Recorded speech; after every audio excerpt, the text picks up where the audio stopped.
Crime nas fronteiras, reforço da segurança na divisa de Santa Catarina com outros estados está dando certo. 1 tonelada de entorpecentes foi retirada de circulação em Santa Catarina. Pânico na escola. Homem é morto a tiros em frente a um colégio no Vale do Itajaí. Vários alunos presenciaram a violência. CPI da Casa Rosa chega ao fim a fase de depoimentos da Comissão Parlamentar de Inquérito que apura a compra de um imóvel pelo Ministério Público sem licitação. Após 2 semanas da forte chuva de granizo que atingiu Lages, o desafio agora é deixar a cidade limpa. A previsão é que o processo se estenda até o final do ano, mas segundo a Secretaria do Meio Ambiente, a situação deve ser amenizada em até no máximo 30 dias. O Bantidade desta quinta-feira já está no ar.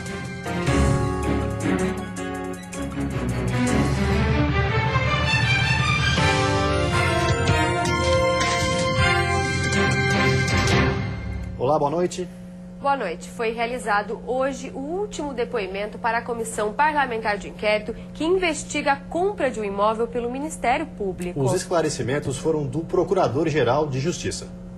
A CPI da Casa Rosa, que investiga a compra de um terreno pelo Ministério Público sem licitação, teve hoje a participação de Lío Marcos Marim, Procurador-Geral de Justiça. Marim foi questionado pelos deputados por mais de 2 horas. Durante os questionamentos, o procurador afirmou que o órgão seguiu todos os trâmites das leis e não cometeu nenhuma irregularidade. Marim disse ainda que a escolha do terreno para a compra passou pelo exame de uma equipe técnica e que só depois de várias avaliações a compra foi realizada. A aquisição do terreno foi feita para suprir as necessidades da instituição, principalmente com relação à falta de espaço físico. Um dos requisitos para nós podermos comprar por dispensa de licitação é que o preço esteja de acordo com o preço de mercado. Agora, nós não vemos como fazer a licitação. A lei não permite a licitação daquele imóvel, que aí seria uma licitação dirigida. Nós compramos na modalidade que a Lei 866, que é a Lei de Licitações, estabelece. Uma das principais questões levantadas pelos deputados foi em relação ao valor pago pelo imóvel, mais de 123 milhões de reais. Conforme foi apurado pelos parlamentares, o mesmo local foi oferecido 1 ano antes ao Ministério Público por um valor bem menor, aproximadamente 30 milhões de reais. O que a CPI está se pautando, primeiro, é em configurar como eles chegaram a esses valores, tendo em vista que o valor do terreno acordado em escritura não é o valor do terreno avaliado pelos engenheiros contratados pelo próprio Ministério Público. O empreendimento, comprado sem licitação e localizado na rua Bocaiúva, no centro de Florianópolis, foi visitado na manhã de hoje pelos deputados integrantes da CPI. O objetivo foi conhecer e analisar as obras no local. O engenheiro responsável afirma que o andamento dos trabalhos corre normalmente desde janeiro, data do início da obra. Temporariamente a gente fez esse desvio do canal, onde ele só percorre a parede de diafragma para a gente poder trabalhar sem ter maiores problemas.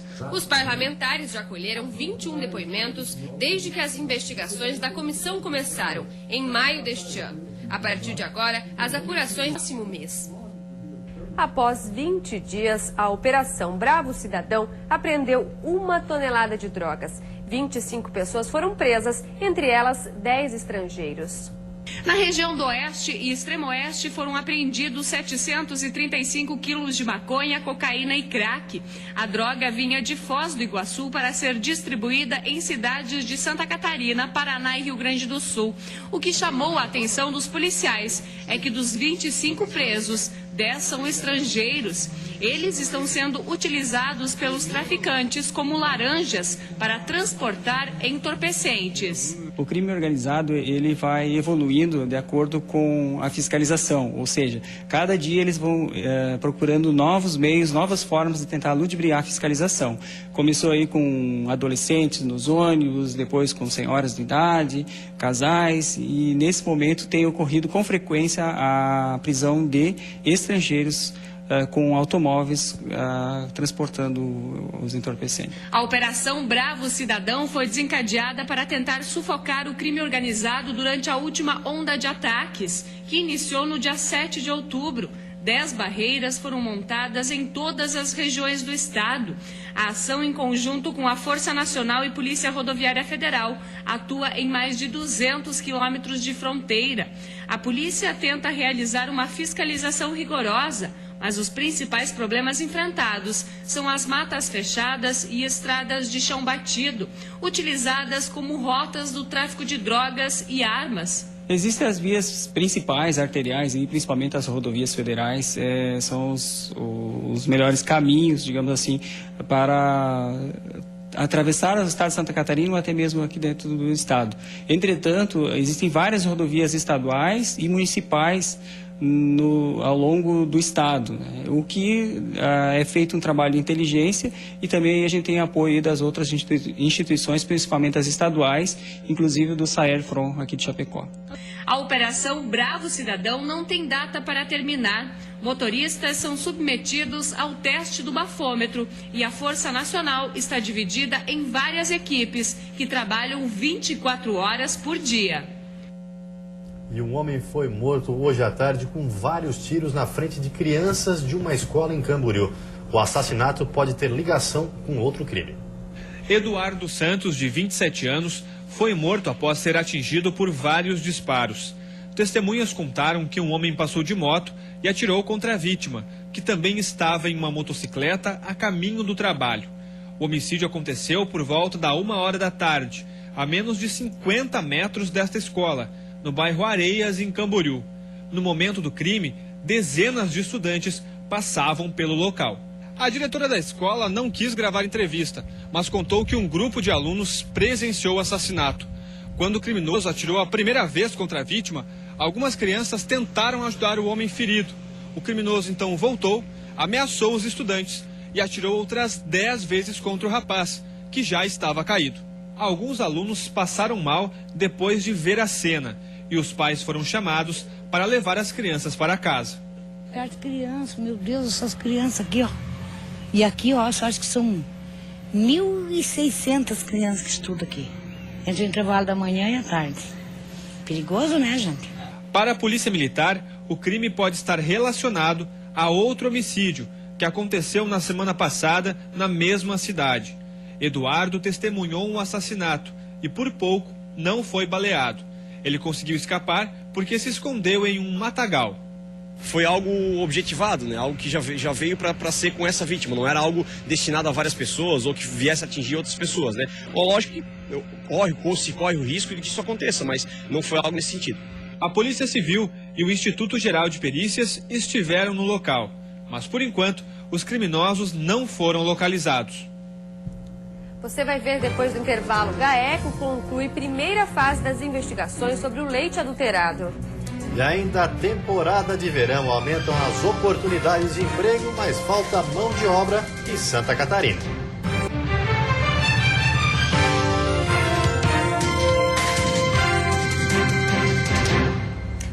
Leite adulterado. O Grupo de Atuação Especial ao Combate do Crime Organizado concluiu a primeira fase das investigações. O resultado das investigações foi encaminhado para a comarca de Quilombo, no oeste do estado. A equipe de promotores que atua no caso tem agora 5 dias para analisar a prova e apresentar denúncia-crime à Justiça. O documento também será entregue à Secretaria da Fazenda Estadual, Ministério da Agricultura, da Justiça, além do Ministério Público. Durante a apuração do GAECO, 50 pessoas foram ouvidas, entre elas 16 presos. Também prestaram depoimento 34 testemunhas. De acordo com a investigação, várias empresas participavam do crime, uma com sede na cidade de Irani, no Rio Grande do Sul, e o restante delas em Santa Catarina. Agora os produtos serão rastreados para saber quais os lotes foram adulterados. O crime de adulteração do leite vem sendo investigado há 6 meses pelo GAECO, Grupo de Atuação Especial no Combate ao Crime Organizado. Com a aproximação da alta temporada, as oportunidades de emprego mais do que dobram em Santa Catarina. Mas é justamente nessa época que os empresários encontram dificuldades por causa da falta da mão de obra. Somente neste supermercado são 57 vagas disponíveis para a temporada de verão. Oportunidades nas mais diversas funções, praticamente todas para a contratação já no mês de novembro, quando o movimento começa a aumentar. Tanto da parte operacional, operador de caixa, atendente de carnes, repositor de loja, repositor de hortifruti. Então aumenta bastante tanto a demanda quanto a procura. A gente já vem fazendo recrutamento, a triagem e a gente já começou o processo seletivo para a temporada agora de 2014-2015. Caminhando por Laguna nesta época do ano, o que mais se encontram são oportunidades. O problema está na hora da contratação. Faltam trabalhadores para preencher as vagas. O trabalhador de hoje ele tem um perfil de cobrança um pouco diferente do que se via anteriormente. A cobrança é por um pouco mais de tempo de folga, de tempo de descanso. O trabalhador de hoje ele não quer muito trabalhar o final de semana inteiro. Ao todo, em Laguna, são mais de 100 oportunidades abertas no Cine. O maior movimento na região se concentra entre o Réveillon e o Carnaval, quando o público flutuante chega a 1 milhão de pessoas. A grande vantagem de aproveitar as oportunidades de verão é a chance de crescimento e, principalmente, da manutenção da vaga, mesmo na baixa temporada. Se ele vem desempenhando um bom trabalho, né, a gente avalia o perfil, tem um período de experiência de 3 meses. Se a gente percebe que é um bom funcionário, existe uma grande probabilidade de ele permanecer conosco. O Corpo de Bombeiros apresentou hoje os veículos novos que serão utilizados na Operação Veraneio. A corporação também realizou a formatura da primeira turma de guarda-vidas voluntários. A Operação Veraneio começa oficialmente em dezembro, mas o Corpo de Bombeiros de Santa Catarina demonstrou hoje que está preparado para a temporada que se aproxima. Nesta manhã foram entregues pelo governo do estado 18 motonáuticas e 10 barcos. Ao todo, o Corpo de Bombeiros teve um acréscimo de 27 jet skis, 15 veículos 4x4, 27 quadriciclos e 27 embarcações para esta temporada. O valor total de investimentos passa de 5 milhões de reais. Cada ano a gente vai além, aumentando a estrutura, melhorando a estrutura, modernizando, dando mais condições de trabalho. E o resultado disso é oferecer segurança às pessoas. E realmente o nosso desafio é fazer o melhor verão de todos. Nós estamos trabalhando muito com a questão da energia, com a questão da água, com a questão da mobilidade, com a questão da segurança, integrando todos os órgãos de governo, as prefeituras, para poder ter um resultado que realmente fortaleça Santa Catarina. Além dos equipamentos, o Corpo de Bombeiros terá também um efetivo maior de guarda-vidas civis. Hoje foi formada a primeira turma de 40 voluntários, que receberão uma indenização mensal de R$ 2.500 para atuar como guarda-vidas de dezembro deste ano a abril do ano que vem. Outras 2 turmas devem ser formadas ainda este ano. No total, serão 1.200 salva-vidas civis e 400 militares. Então nós vamos ter realmente uma condição muito melhor e a ideia é que essa temporada nós tenhamos 155 praias ou balneários ativados. E veja a seguir, jovens de abrigos estão sendo capacitados para o mercado de trabalho. Tem ainda a Rede de Solidariedade tenta ajudar uma mulher do Haiti que veio ao Brasil buscar um futuro melhor, mas vive em situação precária.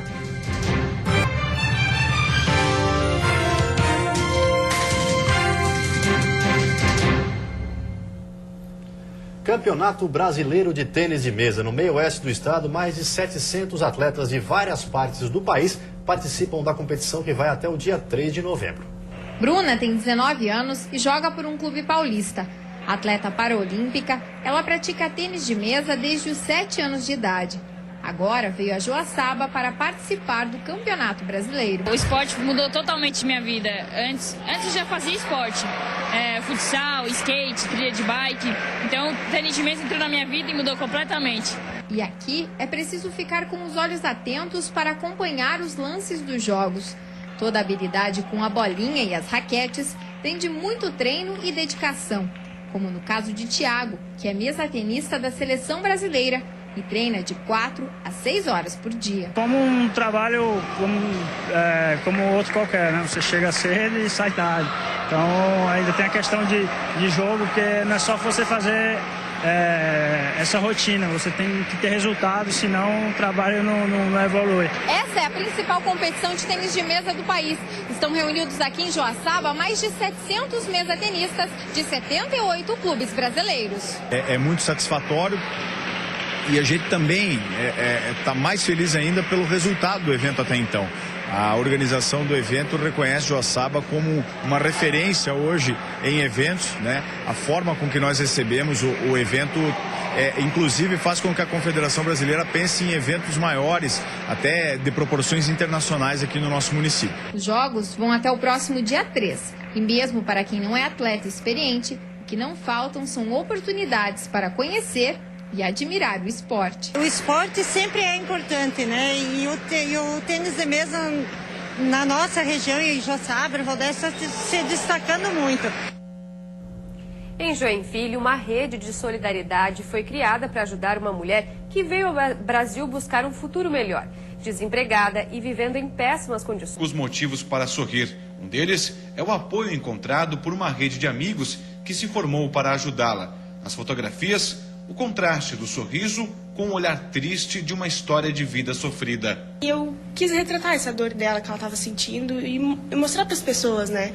Para as pessoas se comoverem e ajudarem a Masline. A gente focou em alguns pontos que realçam o olhar dela e tal, né? Para tentar representar melhor isso nas fotos, né? Masline Pierre veio do Haiti para o Brasil no começo do ano. Deixou os 3 filhos aos cuidados de irmãos, os únicos parentes que tem. Lá, quando eu lá, a situação muito difícil. Não tem condição de água, não tem condição de santé, não tem condição de sanitária, não tem comer. Só eu vim para cá, eu buscar uma vida melhor. Ao seguir o mesmo caminho de muitos conterrâneos que fogem da situação de extrema pobreza em busca de uma vida melhor, se deparou com uma outra realidade. Sem dominar o idioma português, muito menos conhecer as leis trabalhistas no Brasil, conseguiu emprego em uma confeitaria. Machucou o braço em um acidente de trabalho e, sem conseguir fazer as funções, acabou demitida. A dificuldade da comunicação, ela não conseguiu encaminhar o acidente de trabalho dela, ela não conseguiu provavelmente até apresentar atestados, ela não apresentou, não tomou os medicamentos, não fez o tratamento, então continuou com dor e com toda essa situação provavelmente ela acabou perdendo o emprego. Foi a assistente social de um hospital de Joinville a primeira a ter contato com ela. Ninguém parava para saber o que ela estava sentindo de fato. Infelizmente ela ficou assim sem saber o que fazer, né? Ela parou no serviço social e eu disse para ela: volte aqui quando você precisar, porque a gente vai fazer todos os encaminhamentos. A partir daí, uma rede de amigos se formou para ajudar a imigrante haitiana que vive em uma situação insalubre. Eles buscam mais apoio para mudar essa dura realidade. Esse é o local onde Masline mora, uma espécie de garagem que foi adaptada, que tem menos de 30 metros quadrados. Um lugar muito apertado, sem ventilação, muito quente e com sinais visíveis de umidade. O colchão é improvisado com roupas e outros tecidos. No armário da pia, ela mostra a comida que ganhou de amigos. Apesar de toda a dificuldade, ela espera conseguir outro emprego e pensa em tirar os filhos da miséria no Haiti. Eu falar com toda a gente que vai fazer para mim, com todo mundo, com todo o pessoal, por favor, ajuda para mim, trazer as filhas para cá. Estão vindo muito para cá por causa do clima, né? Então, isso tudo tá bem complicado. O país tem que se preparar para receber eles. Aqui em Santa Catarina é muito importante até ter consulado aqui, né? Novos Caminhos, programa da Fiesc oferece a jovens que vivem em abrigos de Santa Catarina um curso de capacitação para o mercado de trabalho. Liderança e criatividade são alguns dos assuntos abordados. O curso acontece em diversas cidades do estado. Em Itajaí, 26 adolescentes de 14 a 17 anos que moram em abrigos da região participam das aulas. O curso foi dividido em 9 módulos. Relacionamento interpessoal, criatividade e atitude pelo planeta são alguns dos assuntos abordados. Este conhecimento pode fazer a diferença quando os alunos forem para o mercado de trabalho. E as empresas exigem isso hoje, né? Sem essas competências, o profissional não é contratado. Então, a gente está aqui tentando desenvolver essas competências com eles, para que eles se sintam mais preparados para ir para um processo seletivo, né? Saber como se portar numa empresa, numa entrevista, numa dinâmica de grupo e assim ser contratado. Este adolescente de 14 anos está no 8º módulo do curso e conta que se identificou com o tema liderança. Agora, ele pensa como usar o conhecimento adquirido na profissão que sonha seguir. Você quer ser professor, será que quando você for professor vai usar esses ensinamentos na sala de aula? Vou, com certeza. Ainda mais para ensinar os alunos. Quero para eles não dominarem tipo a sala, não na bagunça. Quero que eles aprendam bem. Depois de formados, os alunos serão encaminhados para cursos profissionalizantes do Senai. A ideia é que quando atingirem os 18 anos, eles estejam com a formação em andamento e possam conquistar a independência financeira. E a seguir no Banho de Cidade, aeroporto de Chapecó continua sendo um dos terminais com maior movimento no interior do país. E ainda ajudando a reconstruir, Cidade de Lages vai realizar um mutirão de limpeza por causa dos estragos com a chuva de granizo. É um instante só, a gente já volta.